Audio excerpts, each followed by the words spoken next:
Tuesday morning. Atlanta. An insurance app opening on a phone. A premium that went up 80% overnight. No accidents on her record, no violations, no explanation on the screen. General Motors had been selling Tameka Clay's driving data to her insurance company for 2 years, and she had no idea it was happening. The program was called OnStar Smart Driver. General Motors marketed it as a free ad onto the OnStar subscription millions of drivers already paid for. The pitch was simple. Enroll, let the system monitor your driving habits, and become eligible for insurance discounts based on how safely you drove. The program was described as a tool that worked in the driver's favor. The Federal Trade Commission's complaint describes how enrollment actually worked. Drivers were signed up through an OnStar mobile app experience that presented Smart Driver as a connectivity feature, with consent buried in terms of service language that made no clear disclosure that behavioral data would be sold to third-party data brokers or used by insurance companies to adjust premiums. The difference between what General Motors said the program did and what the program actually did is the reason the Federal Trade Commission required 20 years of corrective obligations, not 5.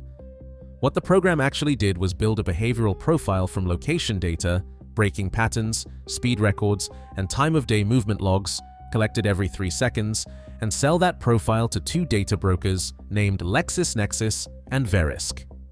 LexisNexis and Verisk packaged those profiles into driver risk scores and sold them to insurance companies.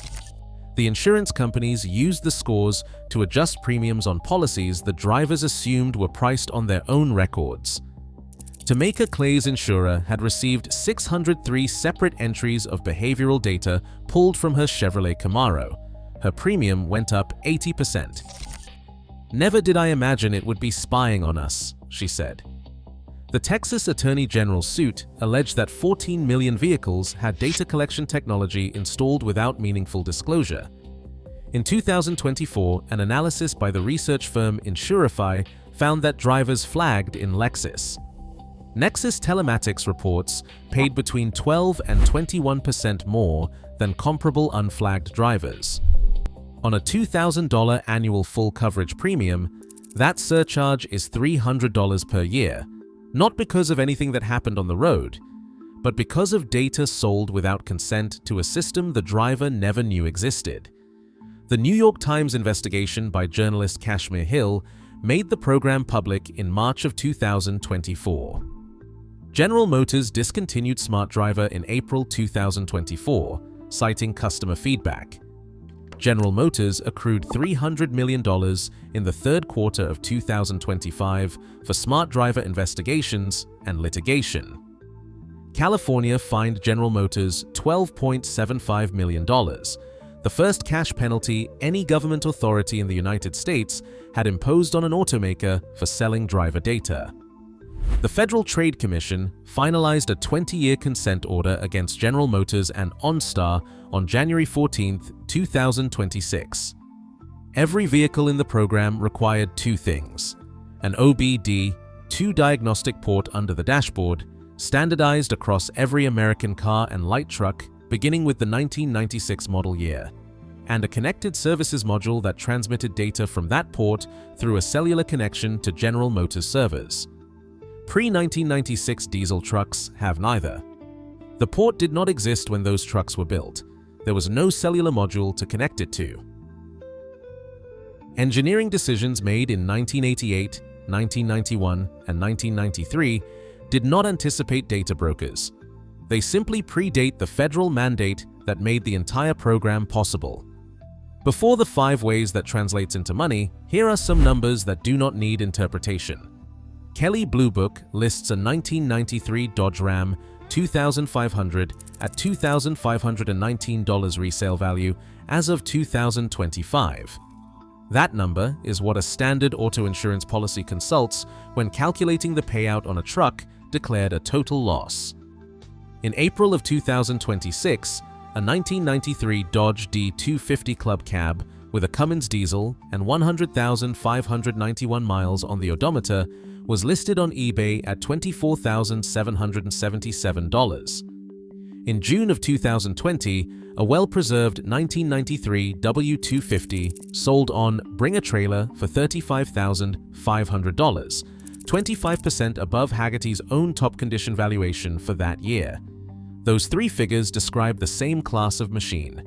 The gap between the first number and the other two is where most pre-1996 diesel owners are currently losing money without knowing it. Kelley Blue Book's valuation methodology depends on comparable sales data from the mainstream used vehicle market, dealer listings, auction results from volume channels, and private party sales that move through traceable databases. Pre-1996 diesel trucks in clean condition with documented history sell in a separate market entirely. That market's prices never reach Kelley Blue Book. The insurance system consults Kelley Blue Book.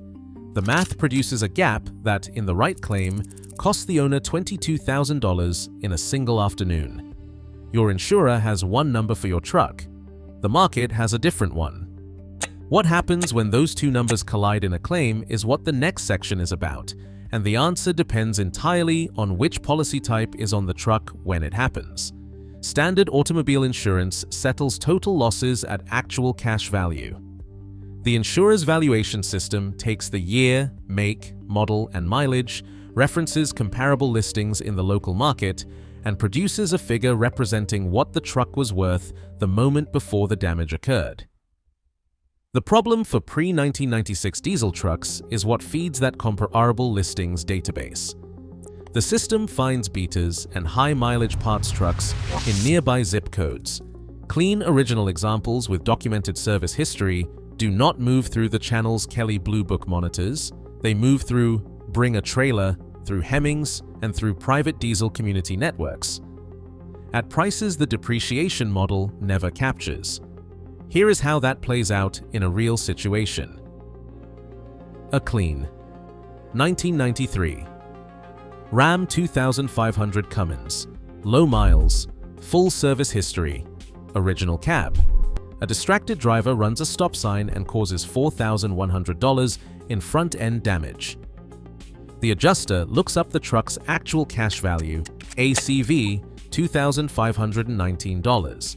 Because the repair cost exceeds the vehicle value, the insurer declares a total loss and issues a check for $2,519.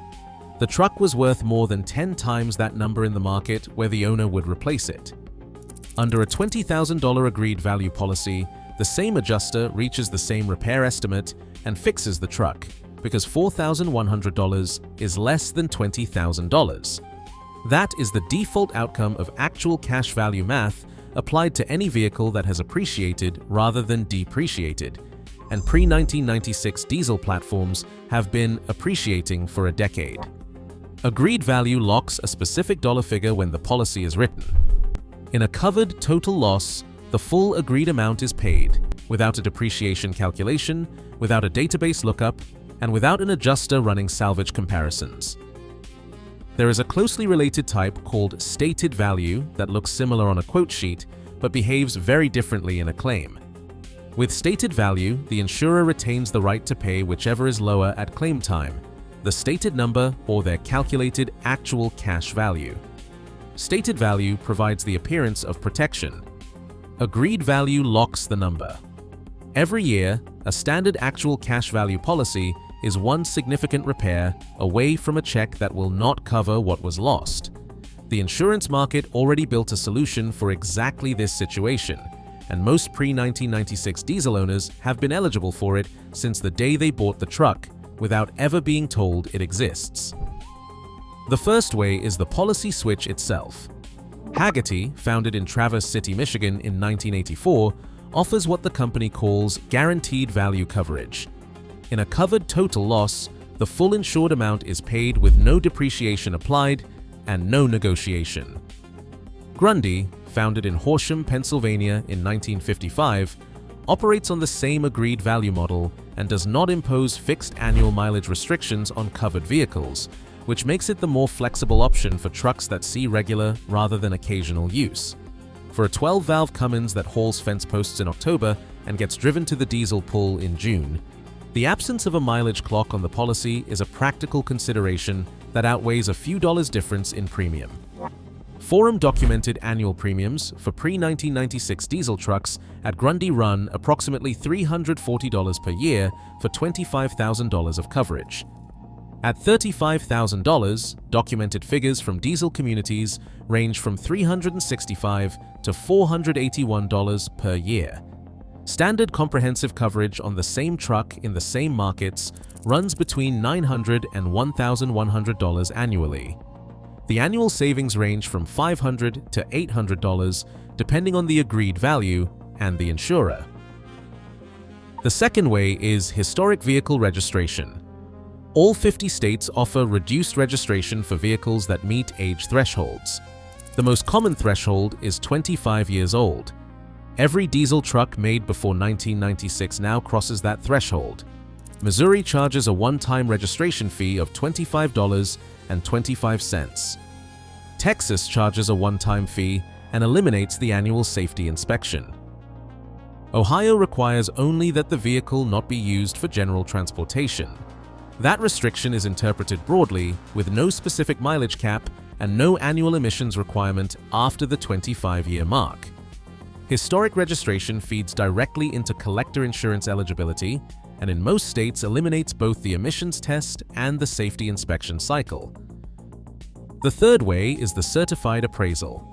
Hagerty's online valuation tool is free and it produces condition-based market values for pre-1996 diesel platforms. That tool establishes a baseline. What converts a baseline into a locked agreed value policy is an independent certified appraisal, a document recording the truck's condition with photographs, mechanical inspection results, and a full accounting of any work done to it. Certified appraisals range from $300 to $500.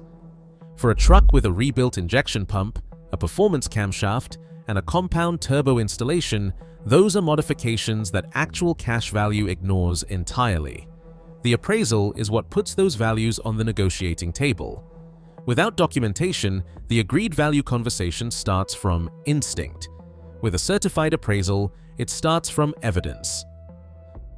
The fourth way is removing driving data from every vehicle in the household and understanding what the FTC order does not cover. The consent order requires LexisNexis and Verisk to delete the driving data GM sold them. What the order does not answer is whether that data has already been incorporated into risk scoring models that will continue operating independently of the deletion. The class action lawsuit that U.S. District Judge Thomas W. Thrash Jr. allowed to proceed on April 22, 2026 is the mechanism for drivers whose premiums increased without any change to their record. The FTC order carries a 5-year ban on data sharing with consumer reporting agencies and 20 years of affirmative consent obligations for GM. It says nothing about the other automakers selling connected vehicles in the United States or the data programs those vehicles are running right now. On every vehicle in the household with an OBD-II port, Progressive Snapshot, State Farm Drive Safe and Save, and Allstate DriveWise all require that port to function. Declining enrollment at renewal costs nothing and eliminates the documented 12 to 21% surcharge. What the consent order also does not cover is how many insurance companies have already built the GM-sourced data into their actuarial models in ways that persist even after the underlying data is technically deleted, because a model trained on behavioral data does not forget the pattern when the training set is removed. On the pre-1996 diesel truck specifically, there is no enrollment decision to make. The port does not exist, and the module was never installed. The fourth way requires no action on the truck itself, which is a different thing from the fourth way having solved the broader problem. The fifth way is portfolio structure. Collector insurers require that the covered vehicle not be the owner's primary daily transportation. Most pre-1996 diesel owners already have a daily driver.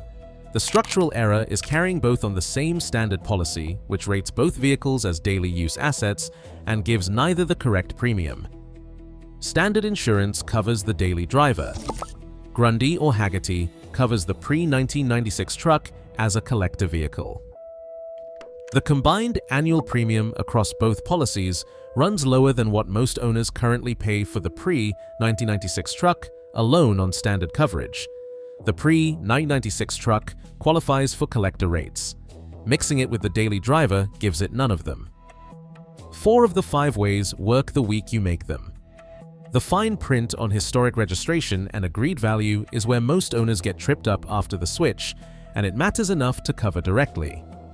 Historic registration carries usage restrictions that vary by state. Missouri limits personal use mileage to 1,000 miles per year and requires a log kept in the vehicle. Nevada caps annual use at 5,000 miles and requires collector insurance confirmed at registration. Violating those restrictions can void coverage at exactly the moment a claim is filed.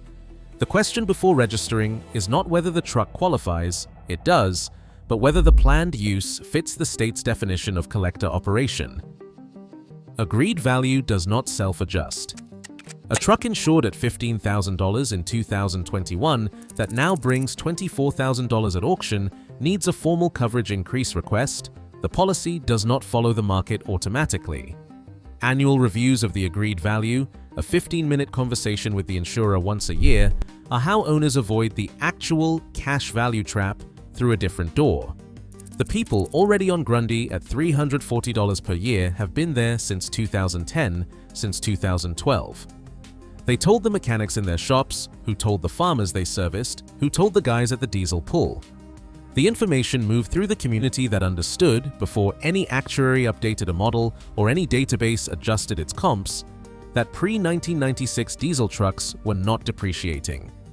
The same community that kept the Cummins 5.9 12-valve running past 1 million miles also figured out the insurance market was pricing it against data it did not have.